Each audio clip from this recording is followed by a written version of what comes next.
All right, YouTube, once again, it's Kennard Vernon Stewart here for the podcast. We're talking Auburn football. Go ahead and like the video, comment, and subscribe to Vernon Speak Sports Auburn. A rainy Friday night.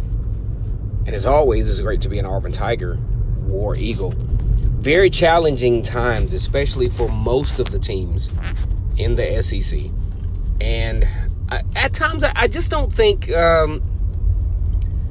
the fanatics, fans really take into account all that every team has gone through. Now, there are some who have handled the adversity a little bit better than others. And that's why last week I talked about recruiting, because in this type of situation, recruiting can kind of overshadow some shortcomings. You talk about Georgia recruiting very well on both sides of the line of scrimmage to give themselves some leverage in times like these as to why they're so successful. Now, let's go ahead and reverse this thing back to Auburn. Auburn faces an Arkansas team who has had a relative amount of instances that would lead them to believe that, it's some positive stuff. You talk about a team that hasn't won an SEC game in a very long time, and going on the road, defeating Mississippi State, that has to be a very psychological victory for them. And, congratulations to them. It's been a long time since they've won an SEC game. So we have to give them credit there, especially considering the fact that even though LSU lost one of their main guys from, opting out, Jamar Chase opting out, and then losing a great deal of production to the NFL draft from last year. But still, that perception of beating a team that beat LSU, and considering everything that Arkansas has gone through under the Chad Morris era, under the Brett Bielema era, it's a lot to be excited about, especially after watching Auburn really get manhandled by Georgia this past week. So when I look at the SEC schedule for this coming week, there are not really a lot of marquee matchups, but there are a lot of matchups that will go a long way in determining where teams are at this point. We're talking about October 10th.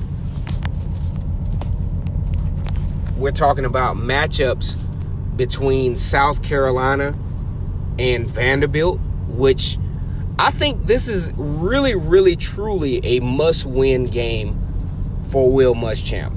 He's got to win this one, because I would assume, especially after meeting some of the fan base, even back 10 years ago when Auburn faced them in the SEC championship, Steve Spurrier set the bar pretty high.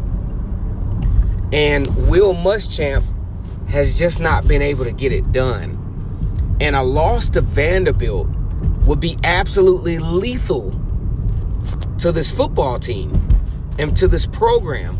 So this is a game that they absolutely have to win. And then you look at LSU and Missouri. LSU, a team coming off of a wonderful run, national championship-wise, depleted of talent for various reasons. Must win for them. Now, one of the top 10 matchups for the SEC is number 4 Florida facing Texas A&M. Now, I think, considering Jimbo Fisher with the huge contract, a lot of expectations out of Texas A&M, if he can squeeze, I think this is probably one of the biggest games of Jimbo Fisher's career at Texas A&M. I have the feeling that if he lays an egg against Florida, he's going to be in deep trouble. I'm talking about deep trouble. And they're playing this game at home. This is a must-win situation for Texas A&M. Another top 25 matchup in the SEC. And this is a game that I think we will really see what Tennessee and Georgia are made of. Jeremy Pruitt and Kirby Smart Nick Saban disciples will face one another once again. Tennessee's got to come to Georgia's place, and we're going to really, really see what Tennessee and Georgia is made of. Tennessee doesn't have that factor against Georgia to where they're, just don't play well against. They play relatively well against Georgia. They don't win, but they play relatively well against Georgia. But Auburn, you could tell there was a psychological displacement in that game between Auburn and Georgia. Auburn, with a lot of injuries, had a guy go out early, Smoke Monday, with the targeting penalty, and it was just all downhill from there. KJ Britt battling injuries. Now we find out that he is gone. He is out indefinitely. One of the vocal leaders, one of the genuine leaders of the team. So it's going to be tough for Auburn. That was going to be a tough game for Auburn. KJ Britt in and out of the football game, trying to figure it out. Auburn getting manhandled at the line of scrimmage on both sides of the football field. So it was inevitable that was going to be a catastrophic game for Auburn. But does that spell the identity of Auburn? Auburn takes on Arkansas tomorrow. A brand new opponent, a team that Auburn has manhandled over the last few years. Yes, Arkansas, rightfully so, should be excited about winning their first SEC game in a lot of tries. They say, 1,000 days or whatever it is. I think this is a pivotal week for a lot of teams, and Auburn has to respond. They have to respond. You talk about every level of adversity possible. Harold Joyner, talented running back out of Birmingham, Alabama, decides to transfer. A lot of the fan base are like, what the hell, And, who knows what the backstory is on that as to why he wanted to transfer. Of course, he wasn't getting a lot of touches. It looks like Auburn wants to roll with Tank Bigsby as being the guy. 4-5-star recruit out of Hogansville, Georgia, depending on what outlet you look at.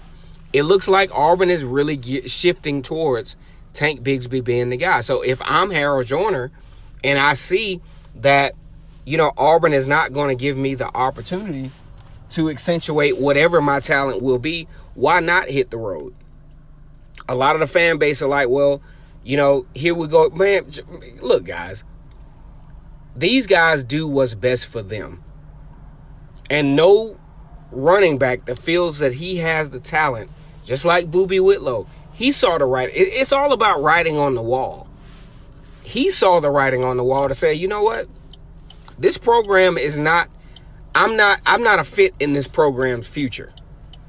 And that it could have a lot to do with coaching, but why don't we have the same energy when players transfer from Clemson or transfer from LSU?